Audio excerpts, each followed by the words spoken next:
আজকে 17/8/2024 17ই আগস্ট আজই জিডিএসের merit list বেরোবে এবং জিডিএসের যে রেজাল্ট সেটা আউট হয়ে গেছে। ঠিক আছে, সম্পূর্ণ বিস্তারিত এই সম্পর্কে আজকের ভিডিওতে আলোচনা করব। খুবই বড় খুশির খবর এবং তোমরা তোমাদের মেরিট লিস্টের একদম দোরগোড়ায় পৌঁছে গেছো, আর বেশি অপেক্ষার কোনো প্রয়োজন নেই, একদম কিন্তু কাছাকাছি এসে গেছো। এবার এই যে খবরটা তোমরা জানছো যে আজকে মেরিট লিস্ট দেবে, অনেকে বলছে সন্ধ্যেবেলা দেবে বা রাত্রে দিতে পারে বা আজকে দেবে, সেটা কতটা সত্যি কতটা মিথ্যে সেই ব্যাপারে আজকে জানবো। হ্যাঁ, এটা কিন্তু পুরোপুরি সত্যি না বা পুরোপুরি মিথ্যেও না, সম্পূর্ণ যুক্তি দিয়ে কিন্তু আমরা আজকে আলোচনা করবো। ঠিক আছে, তো প্রথমে বলে দিচ্ছি, তোমাদের যারা আমাদের ভিডিও ডেলি দেখো, ঠিক আছে, তার ভিতরে দেখো প্রতিদিন দেখো, কিন্তু এই যে 92% ছেলে মেয়ে ভিডিওতেও কিন্তু সাবস্ক্রাইব করে নেয় আমাদের চ্যানেলটা। প্রত্যেককে বলবো তোমরা এই 92% তোমরা আস্তে আস্তে আমাদের চ্যানেলগুলো সাবস্ক্রাইব করতে শুরু করো। ঠিক আছে, তোমরা প্রতিদিন ভিডিওতেও কিন্তু সাবস্ক্রাইব করো না, তো প্রত্যেকে সাবস্ক্রাইব করো, যারা এখন সাবস্ক্রাইব করো ভিডিওটা লাইক করে দাও। দেখো, কিছু আগে তোমাদেরকে আমি এরকম দেখিয়েছিলাম যে জিডিএস নতুন নিয়োগ মেরিট লিস্ট আপডেট কবে মেরিট লিস্ট বেরোবে। ঠিক আছে, তো সেখানে কিন্তু আমি বলে দিয়েছিলাম যে আগস্টের লাস্ট উইকে মেরিট লিস্ট বেরোতে পারে। আমি আবার আজকে একটু দেখিয়ে দেবো। তার আগে বলে দিই, তোমরা বিভিন্ন জায়গায় শুনছো যে না আজকে মানে 17/8/2024 আজকে নাকি জিডিএস এর মেরিট লিস্ট বেরোবে। সেটা কতটা সত্যি দেখো, জিডিএস বোর্ড, ঠিক আছে, জিডিএস বোর্ডের একটা ইউটিউব চ্যানেল আছে, যেটা কারা চালায়, জিডিএস ইউনিয়ন বোর্ড যারা আছে, মানে all India GDS union board. ঠিক আছে, all India GDS union board, তাদের একটা ইউটিউব চ্যানেল আছে, যেখানে এস মহাদেবন বলে একজন স্যার আছেন, তিনি সেই বোর্ডের সভাপতি। তিনি তার ভিডিওর মাধ্যমে জানিয়েছে, অবশ্যই ভিডিওটা তোমরা তার চ্যানেলে দেখতে পাবে এবং আমি তার লিঙ্ক অবশ্যই ডিসক্রিপশনে দিয়ে দেবো, একদম আসল ভিডিওটা তোমরা দেখতে পাবে। সেখানে তিনি বলেছেন যে আজকে অর্থাৎ 17/8 আজকে আমাদের যে জিডিএসের মেরিট লিস্ট বেরোনোর একটা সম্ভাবনা আছে। কেন আছে সেক্ষেত্রে বলে রাখি, তোমাদের আমি দেখিয়েছিলাম কিন্তু যে না আগস্টের লাস্ট উইকের দিকে মেরিট লিস্ট বেরোতে পারে, তো প্রায় লাস্ট উইকের দিকে এগিয়ে আসছে। জিডিএসের পুরো টিম কিন্তু এই মেরিট লিস্টের উপরে কাজ করেছে এবং ওই যে এস মহাদেবন স্যারের ভিডিও, অল ইন্ডিয়ান জিডিএস বোর্ডের যে ভিডিও, সেটা যদি তোমরা দেখো সেখান থেকে বুঝতে পারবে যে রেজাল্টের কাজ ওয়েবসাইটে প্রায় শেষ হয়ে গেছে। সেখানে তোমাদের রেজাল্ট আজকেই বেরোনোর কথা, বা আজকেই যদি সব রকম দিক থেকে ক্ল্যারিফাই পেয়ে যায়, আজকে তোমাদের রেজাল্ট আউট করে দেবে, বা মার্কশিট বা মেরিট লিস্ট যেটা বলো, ফার্স্ট মেরিট লিস্ট, সেটা আউট করে দেবে। এখানে একটা কথা বলে রাখছি, এই মুহূর্তে জম্মু কাশ্মীর এবং হরিয়ানা এই দুটো জায়গায় বিধানসভার ভোট চলছে, যেটা তুমি তার ভিডিও দেখলে বুঝতে পারবে। বিধানসভার ভোট চলাকালীন এই দুটো জায়গায় তোমরা জানো যে জিডিএস অল ইন্ডিয়া বোর্ড, মানে পুরো ভারতবর্ষ থেকে এখান থেকে এই বোর্ডে অ্যাপ্লাই করে, তাহলে এদের যদি রেজাল্ট আউট করতে হয় তো একই দিনে করতে হবে, এমন তো না এই রাজ্যের জন্য আজকে এই রাজ্যের জন্য কালকে, তা তো না, একসাথে রেজাল্ট আউট করে। কিন্তু এই যে জম্মু কাশ্মীর এবং হরিয়ানা এই দু জায়গায় বিধানসভার ভোট বা ইলেকশন চলছে, সেই জন্য এই দুই জায়গায় পাবলিশ করতে পারছে না। তাহলে কি হবে, তোমরা জানো কিছুদিন আগে আমাদের এখানেও ভোট ছিল, ভোটের সময় কিন্তু সব পরীক্ষা বন্ধ ছিল, সব পরীক্ষা কিছু কিছু পিছিয়ে দেওয়া হয়েছিল, সব কিছু বন্ধ ছিল, সেরকম সব জায়গায় কিন্তু সেম হয়।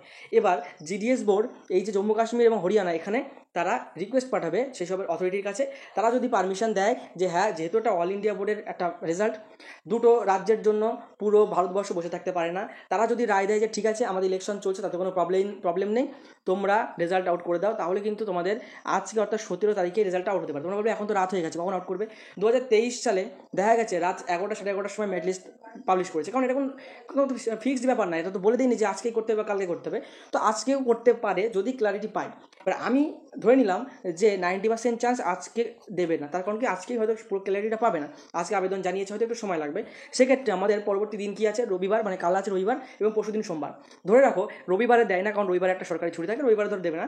আমরা মনে রাখতে পারি মানে সোমবার, অর্থাৎ আজকে 17 তারিখ, অর্থাৎ সোমবার 19 তারিখ কিন্তু এই জিডিএসের যে তোমার ফার্স্ট মেরিট লিস্ট, সেটা কিন্তু বেরোনোর ভীষণ বড় একটা সম্ভাবনা আছে। যদি বেরোয় তাহলে 19 তারিখ কিংবা তার পরের দিন ধরে নিচ্ছি 20 তারিখ, একদিন বেশি করে ধরে নিচ্ছি, কারণ জিডিএসের অফিসিয়ালভাবে কিন্তু জানিয়ে দিয়েছে যে জিডিএসের ওয়েবসাইটে সব কিছু কিন্তু রেডি করা আছে, জাস্ট পাবলিশ করলেই পাবলিশ। ঠিক আছে, তো 19 তারিখ অর্থাৎ সোমবার কিন্তু মেরিট লিস্ট বেরোতে পারে, আজকেও বেরোতে পারে যদি ক্লারিফাই পেয়ে যায়, তো তার সম্ভাবনা খুবই কম, কিন্তু আজকে বেরোতে পারে। হঠাৎ করে যদি বেরিয়ে যায়, তোমরা হয়তো বলবে যে দাদা তুমি সোমবারে বলেছিলে আজকে কেন বেরোলো, সেজন্য বলে যাচ্ছে আজকে বেরোতে পারে, আবার সোমবারে যে বেরোবেই তার কিন্তু কোনো গ্যারান্টি নেই, অফিসিয়ালি কিছু বলিনি। তবে হ্যাঁ, এটা বোঝা যাচ্ছে যে না বেরোলে 19 তারিখ বেরোতে পারে, যদি সেখান থেকে সব কিছু ক্লারিফাই বা ক্লারিফিকেশন যদি পেয়ে যায় জম্মু কাশ্মীর হরিয়ানা থেকে। ঠিক আছে, তাহলে 19-20 তারিখে কিন্তু দিতে পারে। এবার যদি 19-20 তারিখে না দেয় তাহলে কি, তাহলে কিন্তু ওই আগস্টের যে লাস্ট উইক আমি বলেছিলাম, আগস্টের লাস্ট উইক পর্যন্ত তোমাদের কিন্তু অপেক্ষা করতে হবে, তার মধ্যে দেবে, তার বেশি দেরি করবে না। ভোটের ব্যাপারটা মেন ব্যাপারটা মিটলেই কিন্তু রেজাল্ট দিয়ে দেবে। ঠিক আছে, এবার রেজাল্টটা কবে এক্সাক্ট দিতে পারে তার জন্য আমি একটা ভিডিও করে দিয়েছিলাম, যে জিডিএস এর নতুন নিয়োগ ফার্স্ট মেরিট লিস্ট আপডেট, যেটা আমি ভিডিও করেছি, অনেকেই দেখেছো।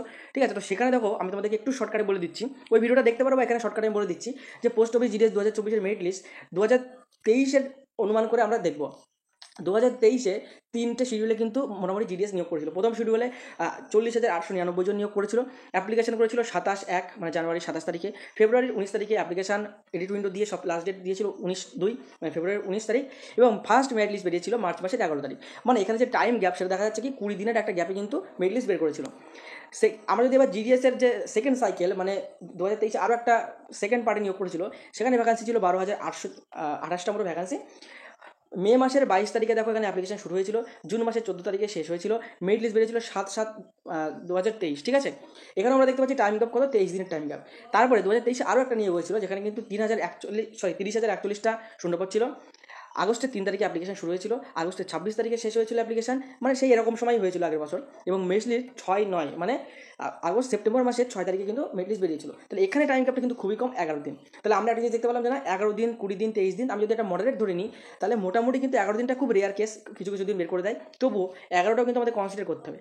11 থেকে 20 দিনের মধ্যে মেরিট লিস্ট বেরোবে। তোমরা জানো আমাদের 5 তারিখে কিন্তু পুরো সব কিছু শেষ হয়েছে, 6, 7, 8 3 দিন এডিট উইন্ডো চলেছে। আজকে আমি ভিডিও করছি 17 তারিখ, মানে 8 আর 16, ঠিক আছে, প্রায় কিন্তু 1 সপ্তাহ বেশি হয়ে গেছে। তাহলে ধরে রাখতে পারো যে এই যে সময়টা, এটা কিন্তু এই 11 দিন থেকে 20 দিনের রেঞ্জের মধ্যে পড়ছে। এই সময় তোমাদের মেরিট লিস্ট বেরিয়ে যাবে, ঠিক আছে। এবার সেটাই আমার বলার ছিল যে এই শিডিউল যদি দেখো 40,228টা শূন্যপদ, 15 সাথে অ্যাপ্লিকেশন শুরু হয়েছে, 5 তারিখে শেষ হয়েছে আগস্টের মধ্যেই। এবং এই ডিউরেশনটা তুমি ধরে রাখতে পারো 11 থেকে, যেহেতু আগেরটা 11 গেছে, 11 থেকে 20 দিনের মধ্যে কিন্তু তোমার মেরিট লিস্ট বেরিয়ে যাবে। সেটা কিন্তু আজকেও বেরোতে পারে যদি সব কিছু ওদিকে যদি সব কথাবার্তা ঠিকঠাক হয়ে যায়। যদি না হয় তাহলে কিন্তু সোমবারে ভীষণ বড় একটা চান্স আছে, সোমবারে কিন্তু সকাল সকাল মেরিট লিস্টে বের করে দিতে পারে। অথবা রবিবারটা আমি ধরছি না, কারণ রবিবার যেহেতু সরকারি ছুটি থাকে। অথবা তোমাদের কিন্তু এই যে 11 থেকে 20 দিন এর মধ্যে কিন্তু বের করে দেবে। তার মানে তোমাদের কাছে মানে একদম কিন্তু ক্লিয়ার করে দিলাম। এবার একটা প্রশ্ন আসছে, অনেক ইউটিউব চ্যানেলে কিন্তু দেখাচ্ছে স্ক্রিনশট যে SMS ঢোকা শুরু হয়ে গেছে। সম্পূর্ণ ফেক, কারোর কোনো SMS ঢোকা শুরু হয়নি। SMS ঢোকা ফার্স্ট মেরিট লিস্ট বেরোলে তবেই ঢোকা শুরু হবে। এবং SMS প্রত্যেকেই ঢুকবে তার কিন্তু কোনো গ্যারান্টি নেই। তার জন্য কিন্তু তোমাদের PDF চেক করতে হবে। PDF কোথায় পাবে? ফার্স্ট মেরিট লিস্ট যেই দেবে, PDFটা কিন্তু তুমি ওয়েবসাইটে দেখতে যাও তো সার্ভার খুবই ডাউন থাকে। একসঙ্গে যদি লাখ লাখ ছেলে মেয়ে মেরিট লিস্ট চেক করতে যায় তো কেউই পারবে না, সার্ভার ডাউন থাকে। সবার আগে আমরা কিন্তু সেই সব যে মেরিট লিস্টগুলো ডাউনলোড করে তোমাদের আমাদের টেলিগ্রাম চ্যানেলে দিয়ে দেবো। সেখান থেকে কিন্তু তোমরা যে PDF কপি থেকে কিন্তু তোমার রেজিস্ট্রেশন নাম্বার দিয়ে তোমার মেরিট লিস্ট, তোমার নাম আছে কিনা চেক করতে পারবে। তার জন্য ডিসক্রিপশন থেকে আমাদের টেলিগ্রাম গ্রুপ জয়েন করে নাও। সেখান থেকে সব আপডেটও পাবে, সব অন্যান্য চাকরির আপডেটও পাবে এবং মেরিট লিস্টও পেয়ে যাবে GDS-এর, ঠিক আছে। তোমাদের কিন্তু তাড়াহুড়ো করা লাগবে না। যেই ফার্স্ট মেরিট লিস্ট বেরোবে তার PDFটা আমরা দিয়ে দেবো, যে সেকেন্ড বেরোবে দিয়ে দেবো। তো আশা করি আজকে ভিডিওতে ক্লিয়ার করতে পেরেছি। এবং তোমাদের একটা কথা অনুরোধ করছি, তোমরা কোন জায়গা থেকে অ্যাপ্লাই করেছো এবং কত % নাম্বারে এবং কোন ক্যাটাগরি থেকে অ্যাপ্লাই করেছো কমেন্টে কিন্তু জানাতে ভুলবে না। তাহলে কিন্তু আমি প্রত্যেকের কমেন্টে রিপ্লাই দেবো যে তোমার পাওয়ার সম্ভাবনা কতটা আছে বা নেই, বা কিন্তু একটা ধারণা চলে আসে সেই কমেন্ট দেখে যে না কোন জায়গায় কত কাট অফ যাবে। যে তুমি হতে পারে তুমি পুরুলিয়া, বারাসাত, দার্জিলিং যে কোনো জায়গায় অ্যাপ্লাই করেছো, কত % নিয়ে এবং তোমার কোন ক্যাটাগরি, মানে তোমার কাস্ট কি, এটা কিন্তু অবশ্যই মেনশন করে দেবে, ঠিক আছে। তাহলে কিন্তু আমরা বুঝতে পারবো, প্রত্যেকে বুঝতে পারবে, ঠিক আছে। আর একটা ভিডিও করেছিলাম যে কাট অফ কেমন যাবে, কতগুলো মেরিট লিস্ট, সব কিছু নিয়ে কিন্তু আলোচনা করেছি। এইসব ভিডিও আমাদের ডেসক্রিপশনে গেলে বা আমাদের চ্যানেলে গেলে কিন্তু প্লেলিস্ট পেয়ে যাবে, GDS প্লেলিস্ট, সেখানে কিন্তু সব কিছু পেয়ে যাবে। আজকে ভিডিও আমি এখানে শেষ করছি, ভিডিওটা বেশি বড় করবো না, সব কিছু ক্লিয়ার করে দিয়েছি। কোনো প্রশ্ন থাকলে কমেন্ট করবে, কত % নাম্বার পেয়েছো সেটা কিন্তু কমেন্টে জানাবে। পরবর্তী ভিডিও দেখা হবে, ততক্ষণ পর্যন্ত সুস্থ থেকো, ভালো থেকো, পড়াশোনা করতে থাকো। জয় হিন্দ, জয় ভারত।